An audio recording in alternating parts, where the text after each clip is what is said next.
Era precisamente un molino donde en las casitas de la época solían poner, por ejemplo, si había que machar aceitunas, ponían las aceitunas, le iban machacando, porque esto es una zona de muchos olivos antiguos, o por ejemplo para el propio trigo, para hacer harina en la misma casa, pues iban machacando con piedras, guijarros del río, ¿no?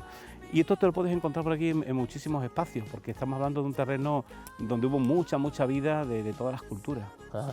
¿Pero qué te ha llamado a ti la atención? ¿Por qué sabías que esta piedra era un antiguo molino y esa de ahí no? Pues porque conozco la temática granítica y sé lo que es un molino de época romana, que luego lógicamente se mantuvo hasta prácticamente principios del siglo XX, ¿no? Donde esta piedra rudimentaria pues hicieron un servicio muy potente a las familias de la época. Fíjate qué curioso, ¿no? Un vestigio de la historia aquí mismo. Sí, claro, pero hay muchos más. No, ya no solamente molinos, sino te encuentras hachas romanas, te encuentras lo que eran desgarradores para cortar la carne, los cuchillos de la época, incluso calcolítica, te lo encuentras en superficie, que ellos utilizaban, rompían los guijarros y con las aristas del mismo iban cortando la carne pues, del conejo que cazaban, de cualquier animal para luego hacérselo como comida. Y yo creo que para solventar la vida de esta piedra, a lo mejor es depositarla y quedarla en su propio espacio. Ahí queda. Y nosotros continuamos con nuestra ruta. Con cuidado de no pincharnos con las ortigas, ¿eh? Sí, porque al final... Vamos camino a la ermita, que era el sitio donde habíamos dicho que íbamos a hablar de ese tráfico de esclavos, ¿no? Sí.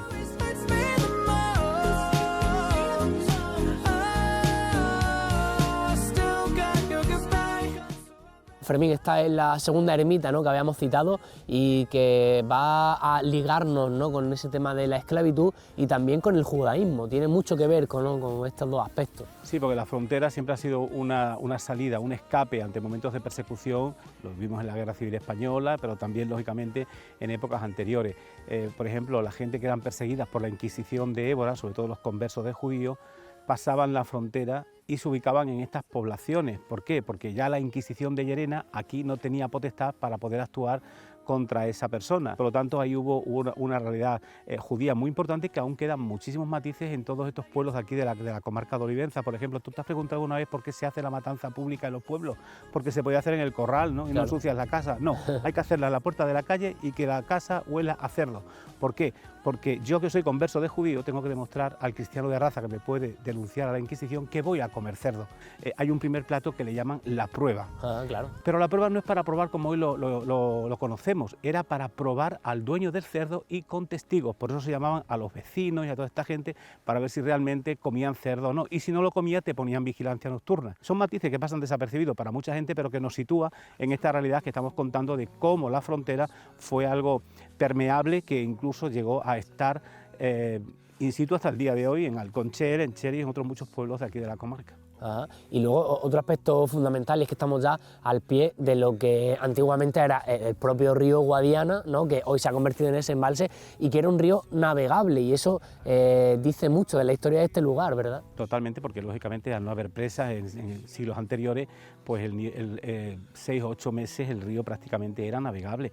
Eso también llevaba a que muchísimas personas que venían de Portugal, por ejemplo los traficantes de esclavos, Castilla era un negocio para todo el mundo. Entonces, los traficantes de esclavos portugueses de sus colonias de Angola, Mozambique, venían precisamente con sus esclavos para ser vendidos en una isla internacional que había aquí en el Guadiana, que era la isla de la Ceniza, que hoy está cubierta por el Alqueva, donde precisamente estaba el espacio donde se vendían a estos esclavos o esclavas, y que te venían gente de Alconchel, de Villanueva del Fresno, del propio Chele, a comprar esos esclavos de raza negra que los portugueses vendían, y que incluso se llevaban hasta la feria de Zafra, ¿no?, para ser vendidos en la feria de Zafra como si fuesen verdaderos animales.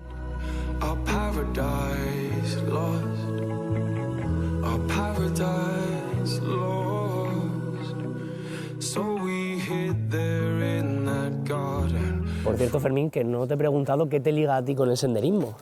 Bueno, sobre todo porque me gusta fusionar la cultura con el movimiento, y por lo tanto cuando uno está haciendo una ruta, si le sabes darle precisamente el contenido histórico de la misma, enriqueces la misma y por supuesto le das mucho más poder a la ruta y la gente queda muy contenta. O sea, de alguna manera tú eres un guía senderista pero histórico. Exactamente, cultural, rutas senderistas culturales. Ajá, qué bien.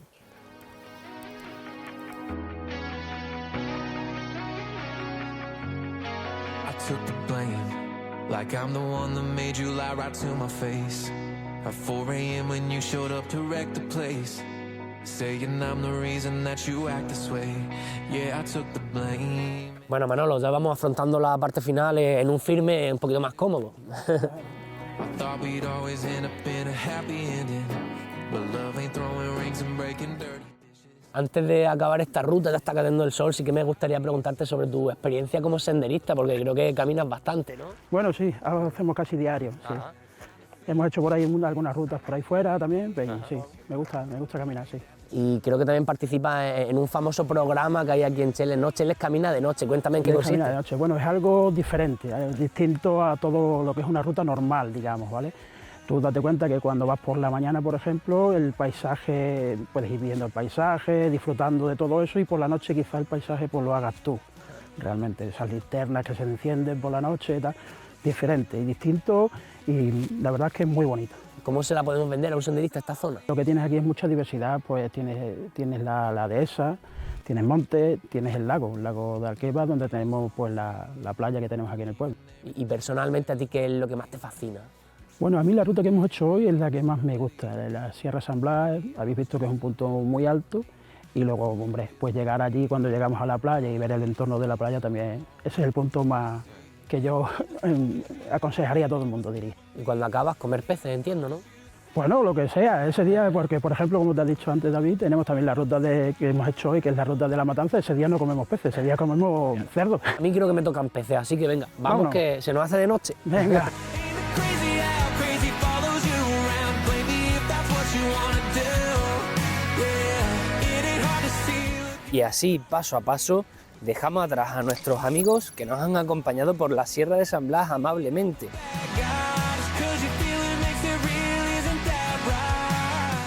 Y llegamos hasta el Chiringuito Pijín para tomar unos peces fritos.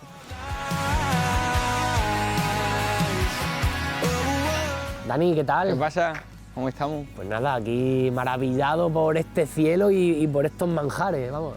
¿Vamos a probarlo? Sí, ahora me contarás qué arraigo tiene el pez aquí dentro de Cheles. Vale, ahora mismo. ¿Nos sentamos? Venga. Venga. Hablo de arraigo, Dani, porque en Cheles es de los pocos lugares de Extremadura donde se pueden comer los peces así, ¿verdad? Que sepamos nosotros, de los pocos, si no es el único que se dedica a hacer los peces fritos de río. Cuéntame algo sobre este negocio, sobre el Chiringuito Pijín. Pues este es un negocio que ya lleva muchísimos años, que empezaron mis padres hará unos 54 años, 55. Lo teníamos abajo porque antes era un río. Luego ya cuando hicieron el pantano de Alqueva, pues ya quedó inundado y nos tuvimos que venir para arriba. Y desde ahí, desde entonces, pues sí, mis padres se jubilaron, ahora sigue mi hermano y aquí seguimos con la tradición de los pescaditos. Ofreciendo eso, peces de río, ¿no? Fritos y, digamos, llevando la esencia del pantano a la boca de todos los cheleros. Cheleros y mucha gente de alrededor. Antes, por ejemplo, siempre era Villanueva, El Conchel, Olivenza, y ahora desde que hicieron el pantano sí es verdad que viene muchísima gente de Badajoz, cosa que antes no venía, que sí se dio a conocer mucho más. Pero bueno, la gente del pueblo sí que es verdad, viene, pero tampoco son muchos de comer peces. Es más la gente forastera que la gente de aquí del pueblo. A nivel gustativo, ¿qué ofrece un pez de río como este? ¿Qué es, por cierto? Eso es un barbo. No tiene el sabor, por ejemplo, como puede tener una pescadilla o, por ejemplo, el lucioperca, que tiene otro sabor diferente. Este es sabe más a lo que es río. Oye, ¿por dónde empiezo? ¿Por aquí, por ejemplo? Por ahí, por ahí. La parte de arriba tiene menos espinas. Ajá, porque tiene muchas espinas el barbo. El barbo tiene espinas. Ajá. Pasa que al estar frito... Ajá. Esto es un poco complicado, ¿no, Dani? Sí, esto es lo mejor que lo cojas con las manos. Pues sí, ahí ves tú, no te voy a decir yo que no. A ver, así por ejemplo. Así por ejemplo. Ahí está. Tiras así. Ahí está. Esto es otra cosa, hombre. Exactamente. Bueno, cuidado con las espinas. Venga.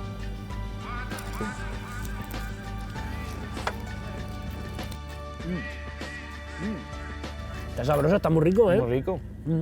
Por cierto, al ser un chiringuito, al estar al lado de un lago, entiendo que es un negocio muy estacional, ¿no? Sí, pues la verdad que al final esto es el mes de julio y agosto, que es cuando abrimos todos los días y es cuando tenemos movimiento, y el resto del año nada más que abrimos los fines de semana. Pero aún así en invierno se puede contemplar una vista Sí. preciosa, ¿verdad? Estupenda. Qué bien. Bueno, Dani, pues muchas gracias. Vamos a quedarnos aquí comiéndonos ya lo que queda de este pez y nada, disfrutando de esta noche que se ha quedado maravillosa. Estupendo. Venga.